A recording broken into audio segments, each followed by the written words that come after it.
Welcome to the State of the Nation. I'm your host, Mike Sham, and with us today is South Africa's preeminent corruption fighter, and that is the head of OUTA, Wayne Duvenage. Wayne, welcome back to the State of the Nation. It's great to have you here. Thanks for having me, Mike.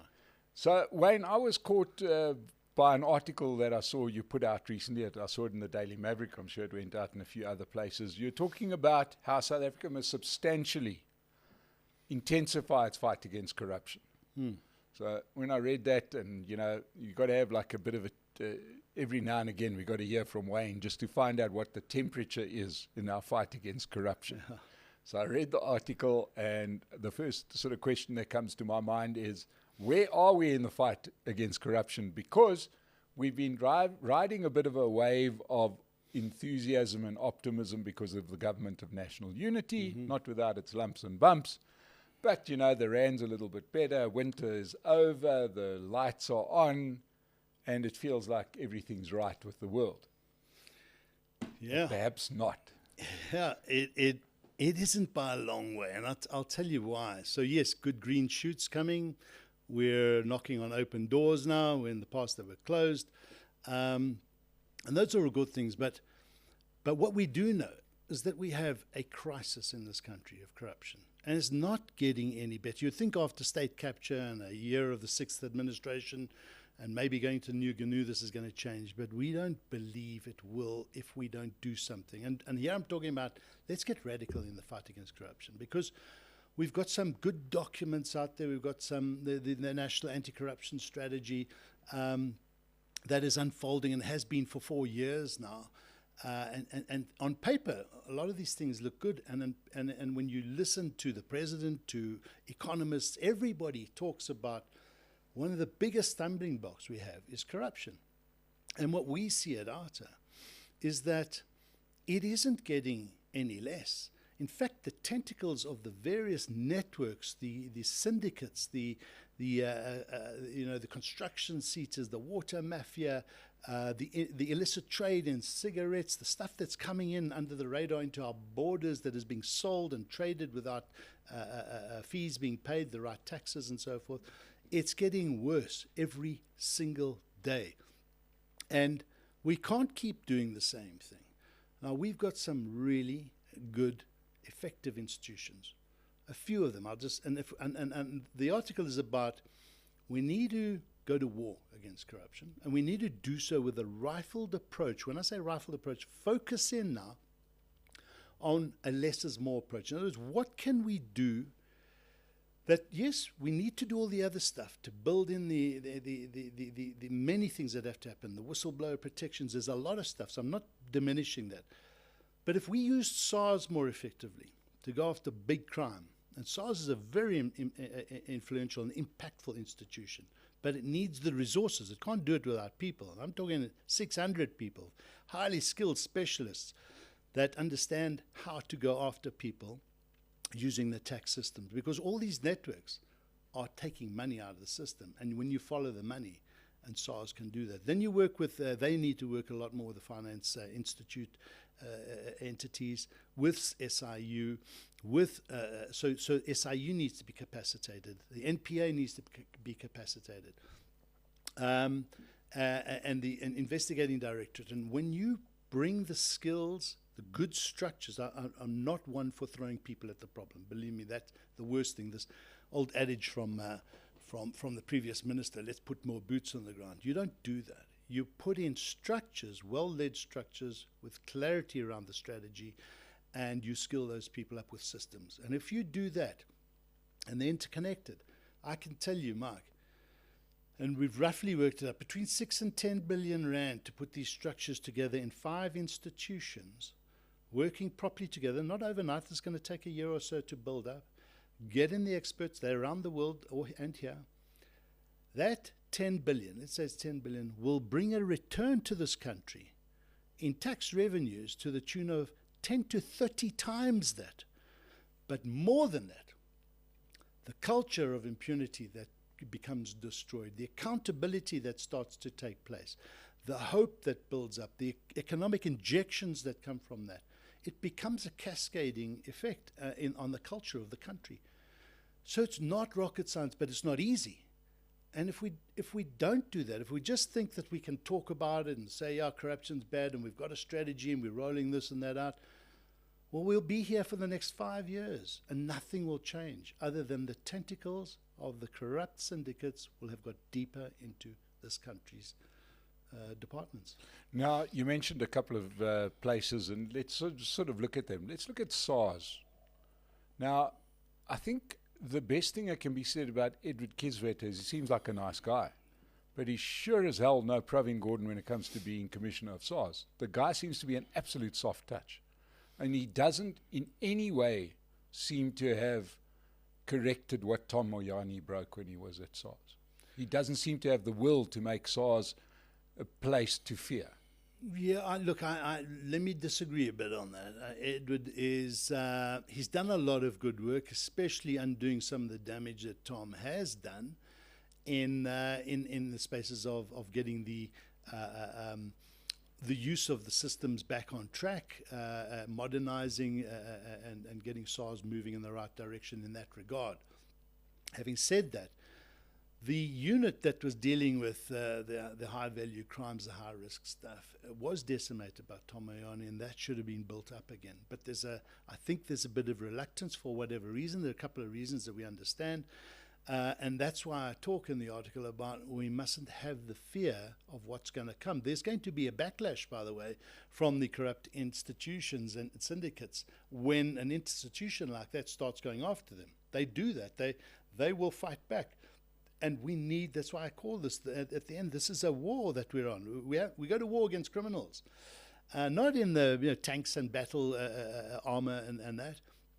War in the space of use the rule of law, use the powers of SARS, and go and fight it. And when they push back, you push back 10 times harder. You have to take them down and not fear what they're doing. And that's where I think your point may be valid. That I think Edward, who's done a lot of good work, and his team need to probably go further. And that's important, because if we don't bring SARS into this, so much just happens that shouldn't be happening.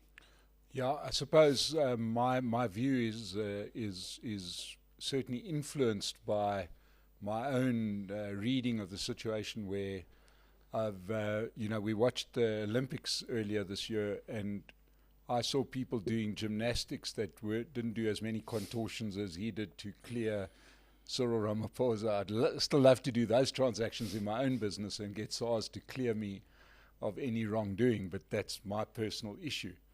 But, it would be great to see SARS with a few small wins, which I'm not seeing. But hey, I think they don't speak about it enough. They have their confidentiality stuff, we understand that, but I do agree. There is good stuff, but there could be so much more. And we also pushing SARS to say, we've got a lot of information we want to share with you. Now, they tell us, look, we've got a complaints line, go there. This is not the type of stuff you put on complaints lines. This is the type of stuff that because we're dealing with whistleblowers all the time, this is complex stuff that we say, just go look here, here, and here, and there's a case for you. And here's what we know. It stops them from having to, but anyway. Yeah. So let's have a look at some of the other bodies and look at the justice system, which once again, was decimated on purpose under state capture. And then in the previous administration, nothing was done to repair it. And now we have what can best be described as an absolutely, I suppose, not since the intelligence minister's wife was found to be a drug dealer. And we thought that was about as good a joke as what you could tell the rest of the world. How about having a justice minister that's got questions of probity against her? Yeah. And not only that, but she then withholds information from the prosecuting authority with regards to state capture. Yeah. Is our justice minister or the cluster showing their hand as being totally in favor of corruption? No, I think the president has made a mistake with appointing Simelane. They didn't do their homework. Had they dug a little bit deeper and asked her some tough questions, is there stuff we need to know now? We don't want it to come out once we've appointed you. And she answered those questions. Maybe she did. Well, quite frankly, I think the president has enough evidence to remove her. remove her. We removed people for far less, but before that even happened, she should just step down and spare him the pain. Have you ever seen an ANC minister step down? No, so it's not going to happen. So we don't know what more he needs to remove her. I think it's called a spine, Wayne, which is in short supply. It could be, and that's the thing. We talk about political will all the time. It's lacking, Yeah. and it's lacking in what we're talking about in this article. You know, there has to be political will to this. We can't force it to Yes. happen, and so we've got to drive that. But your point is valid on Simelane. You know, there are dynamics in the NPA with her and others. I think the political will in the NPA is there. The independence is not there enough. They've been hollowed out. They don't have the skills, and that's what we're talking about. So it's good to see Van Rooyen and Chaskelson being put in. Yes. Great stuff. That's not enough. We need another good training of the skills. And look, I'm engaging with entities from overseas who are doing a lot of work inside these institutions, helping them, upskilling them. But it's not enough. We should be pumping another billion to 2 billion rand. Again, not throwing money and people at the problem. Good structured stuff into the ID and the NPA to do their work. Because if you're not going to prosecute, you're going to have all the best intentions in the world. And another thing we talk about in there is corruption courts. You know, we've got specialized courts in other areas. If crime is the crisis that it is, corruption and fraud, and then if that's a crisis, set up the corruption courts. Why? Because you need judges. This is complex stuff, following the money and the financial forensic stuff that comes out of it. You need the judges with the skills and the understanding of how to unpack these cases. And so we need, as far as we're concerned, dedicated for the next number of years until we get over this hump, corruption courts. Yeah, perhaps we should get FIFA to run the country again. They did quite a good job when they took over the country in the build-up to the 2010 World Cup. Maybe then we'll have the political will to do something. Let's talk about some of the other bodies that are out there and at various times have made a contribution to South Africa but now seem to be largely off the map again, and that is the Public Protector. That particular function was compromised in one direction. Now it looks like it's compromised in the other direction. Look, I think the new Public Protector, of course, you know, there are varying views. I believe we're in a better space than what we were in the past. There's skills that are required there. There's support. There's additional resources required there. I mean, even the Auditor General doing brilliant work. But if you give them more investigative and auditing oversight and skills, they can do more. I mean, they are stretched and they do brilliant reporting. So we need all of them.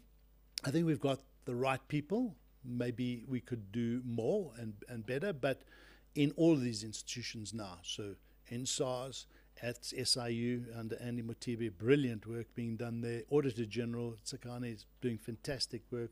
Public Protector, we're not where we were under Zuma's days. So give them the impetus, the support, the skills that they need to build their teams and structure and help them.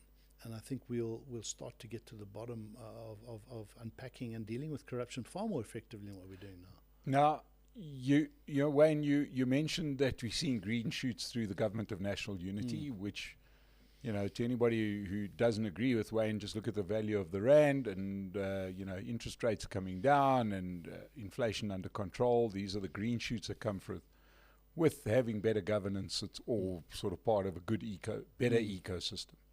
But there's no surprise that everything that you've spoken about falls under the departments that the ANC would not relinquish 1 millimeter of control of. Well, you know, you only have to see it happening in the departments that they don't control, and we're seeing some good work and undoing bad systems and maladministration for it to become the catalyst for other departments. So I can tell you that we are engaging at the highest levels in departments where ANC ministers and deputy ministers are involved. And there is a different approach because they know there's an election coming soon. They have to go on this path of renewal, and they have to do that by showing what they're also capable of doing. And if they're going to be kept outshone by other departments that are not run by the ANC, then people put two and two together.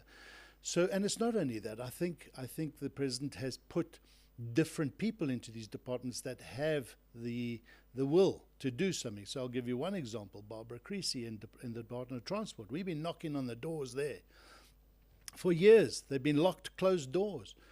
But we've met with Barbara Creasy within a few months of her coming, listening to what we have to tell her, what our concerns are. The driver's license card account recently announced and appointed the contract to a company where we believe there's some skullduggery and wrongdoing and gross maladministration and manipulation of that tender, which she has now instructed or asked the Auditor General to have a look at what we are claiming. And that's good. That wouldn't have happened under Sindisiwe Chikunga or Fikile Mbalula, who just blindly ignored us all the time. And there are other departments. So the doors are not locked anymore. We're knocking and they're opening.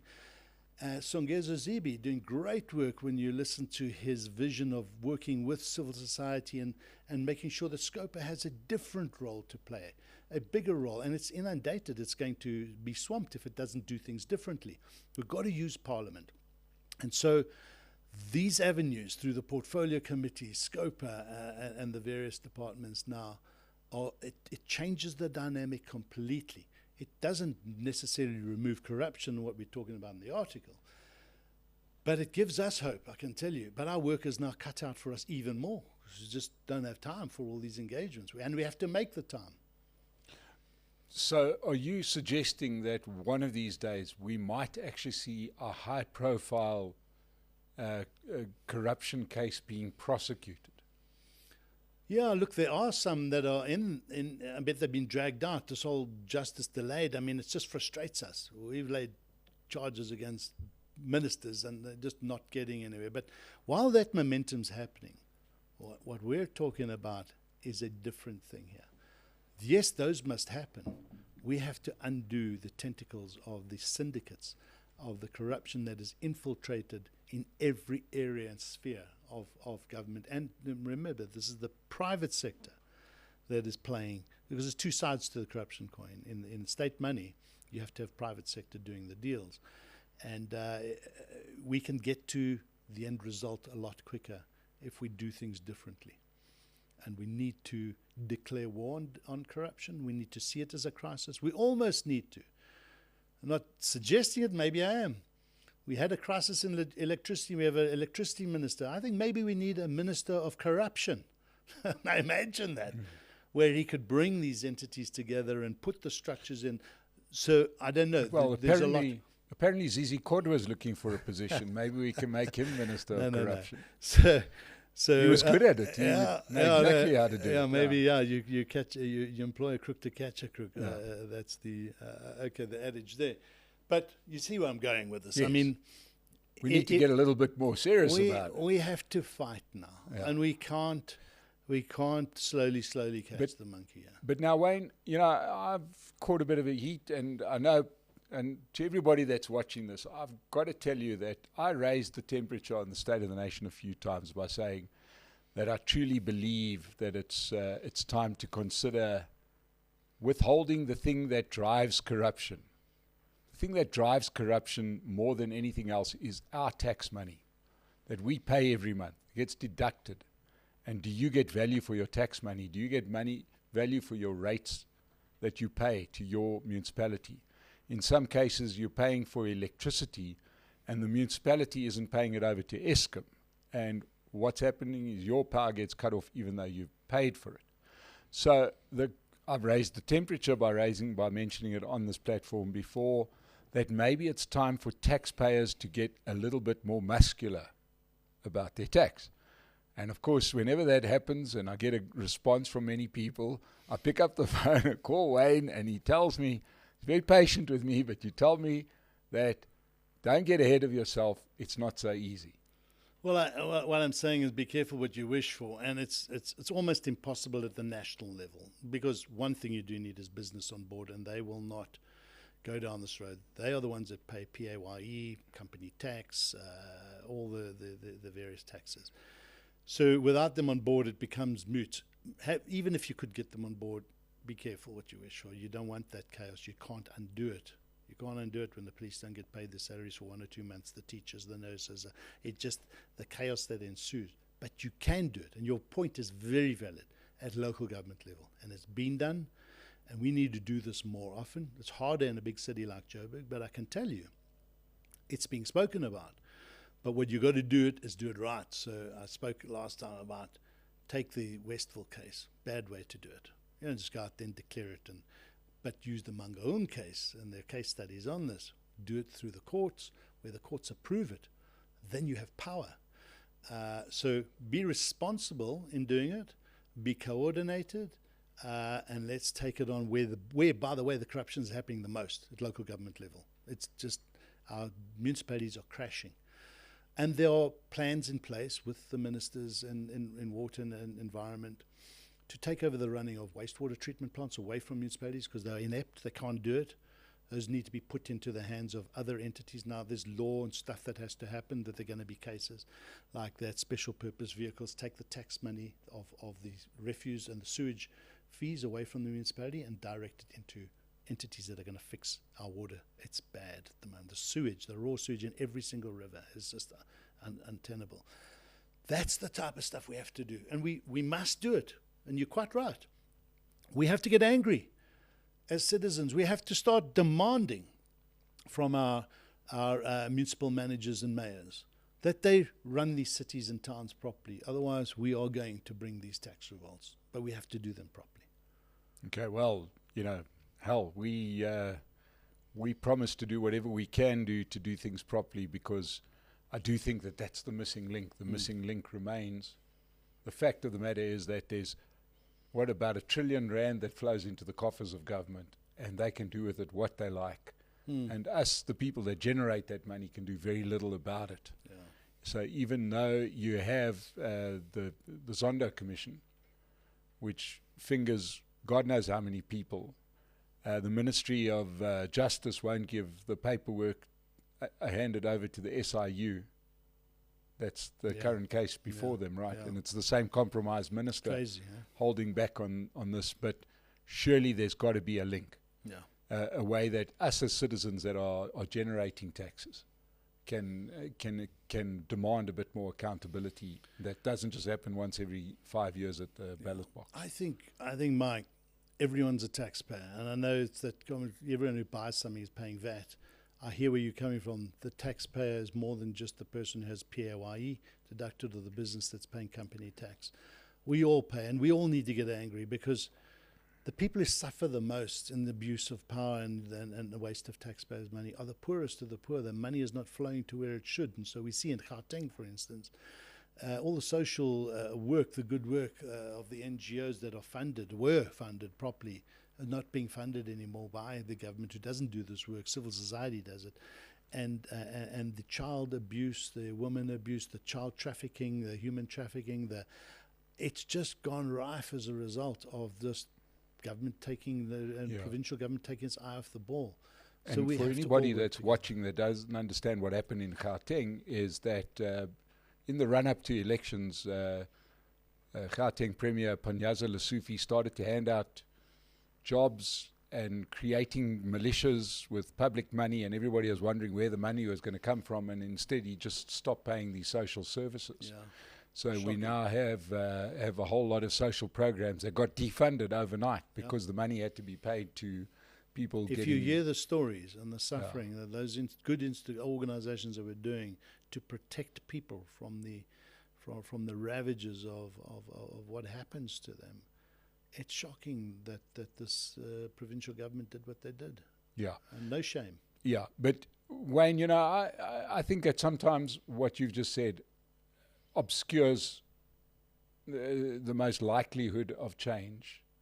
And that is to say it's the poorest of the poor that suffer. We all agree that the poorest of the poor suffer. But I'm talking about directly. If you had to go to your cell phone provider and pay for 100 minutes and only get 50 of them, you would end that contract.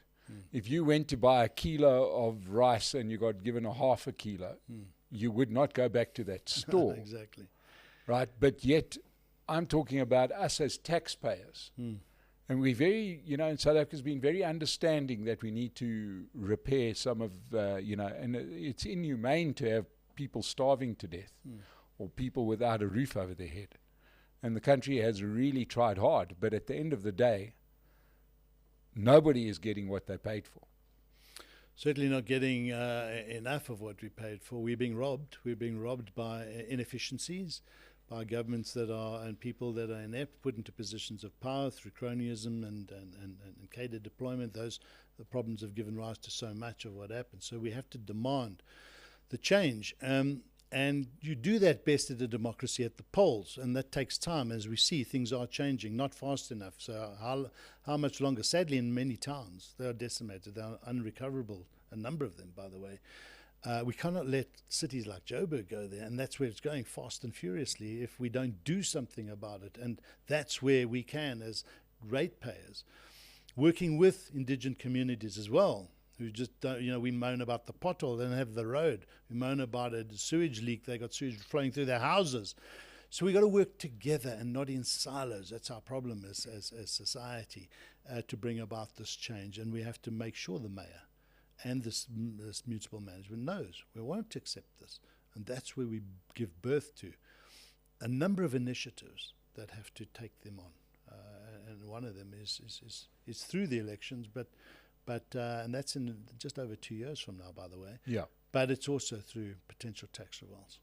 So, Wayne, let's just talk quickly about the two areas that become critical if we do get the paperwork in order, and that is the justice system, the judicial system, the actual courts that they are working, and then the jails, that they actually keep the people in the way that they deserve to be kept.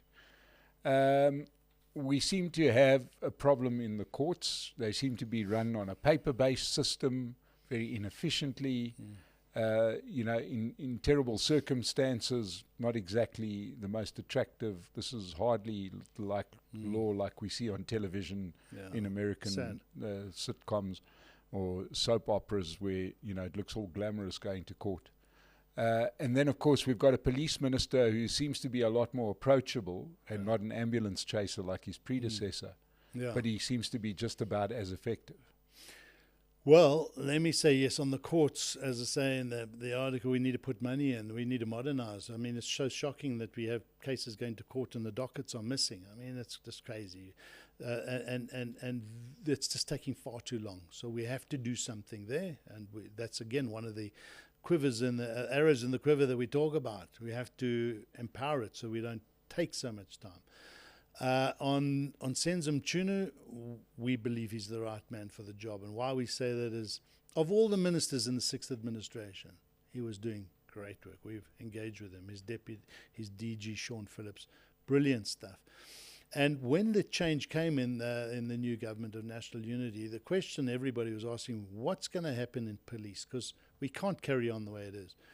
And of all the ministers we saw that is impactful and effective in trying to bring about change in a department, and remember, he inherited years of neglect by Nomvula Mokonyane and others who did nothing.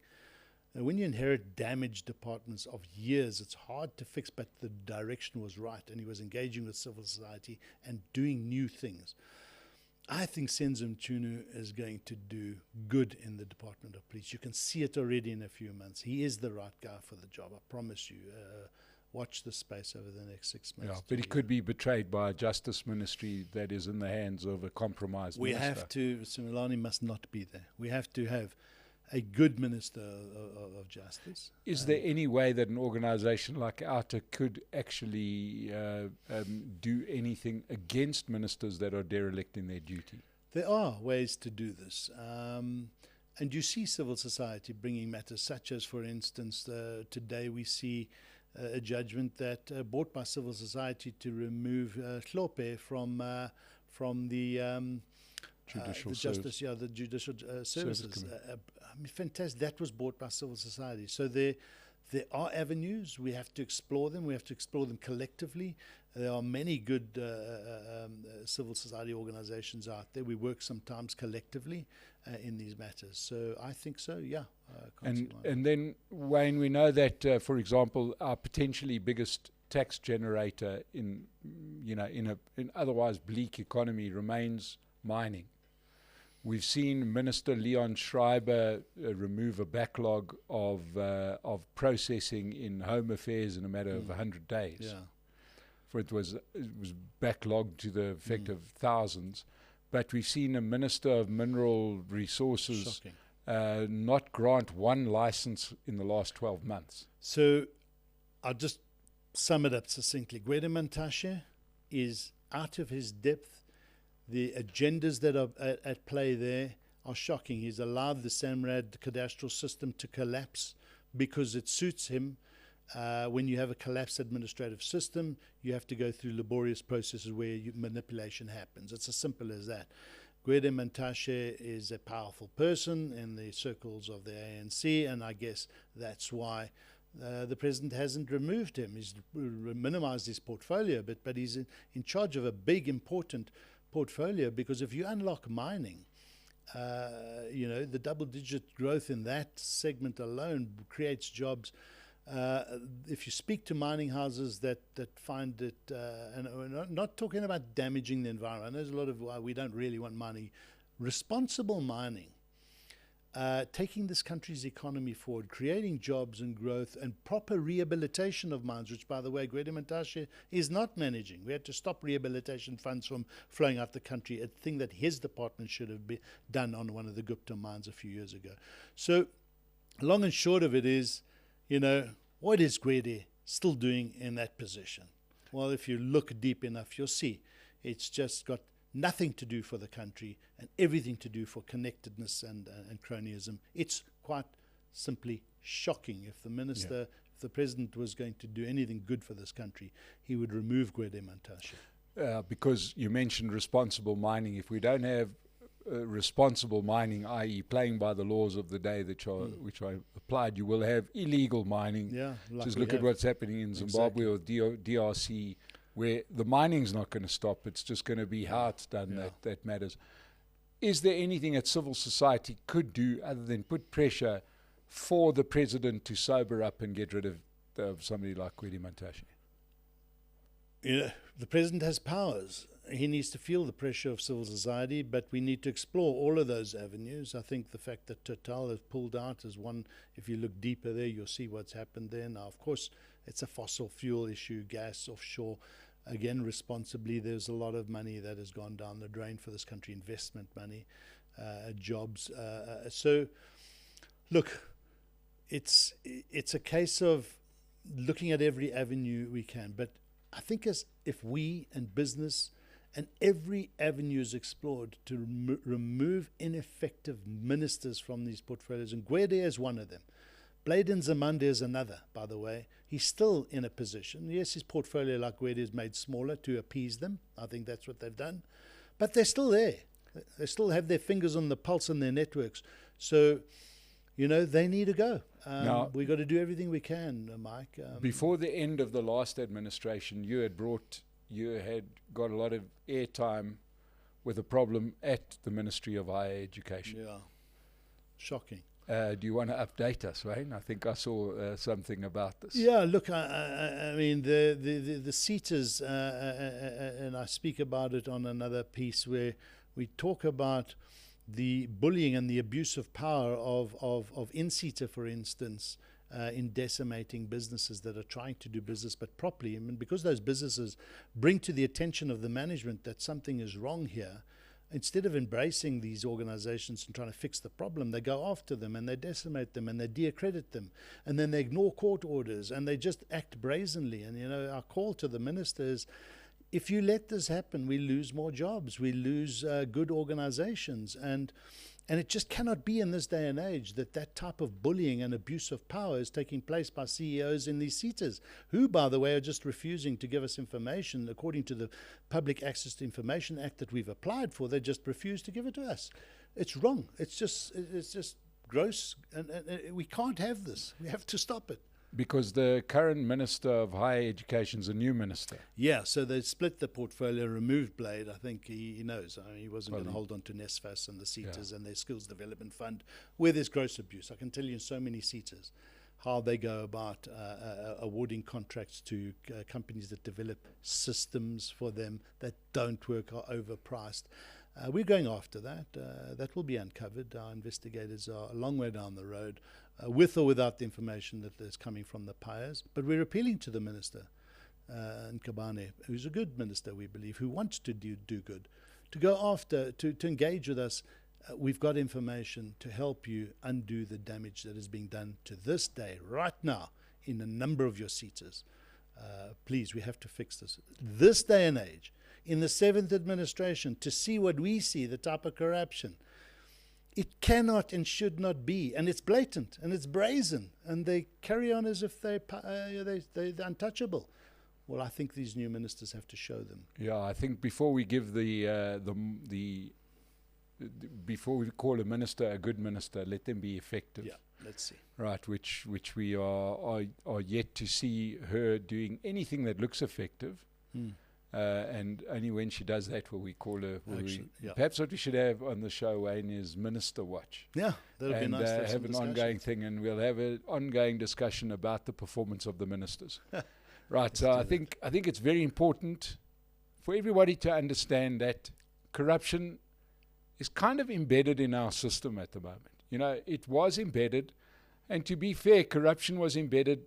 You know, it started in the late 1990s, in the first administration. You know, when our then Minister of Health, but it was before that, Mike. Yeah, apartheid. South Africa is a country that has lived with corruption. We had a chance in the new South Africa to stamp it out. We didn't.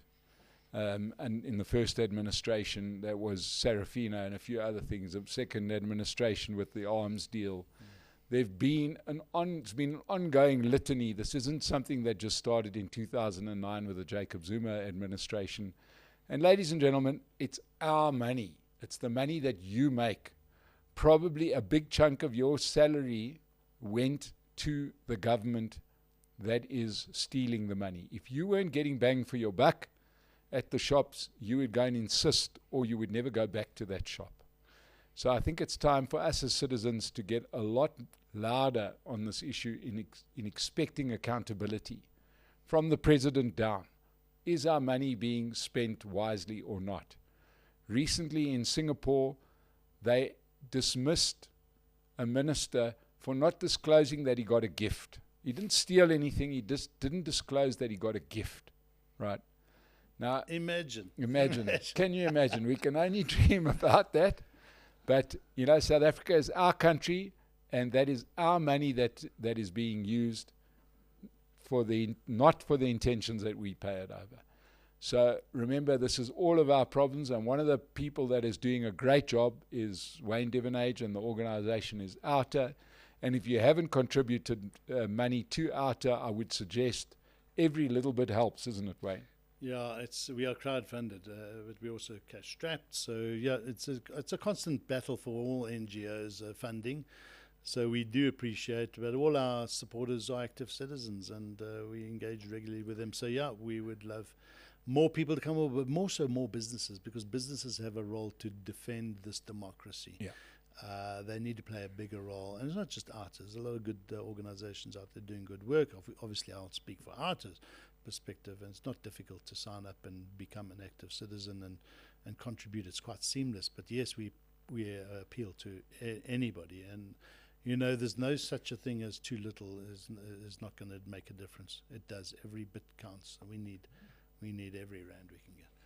Well, it's our fight. And you've taken the first step by watching this interview to the end. Thank you to Wayne Duvenage. Thank you to our sponsors, Pace Car Rental. They keep us on the air. If you've enjoyed this, subscribe to the State of the Nation, the fastest growing channel of its kind in South Africa. So thank you so much, Wayne, and thank you for watching us today. We'll see you again soon on the State of the Nation. Thank you.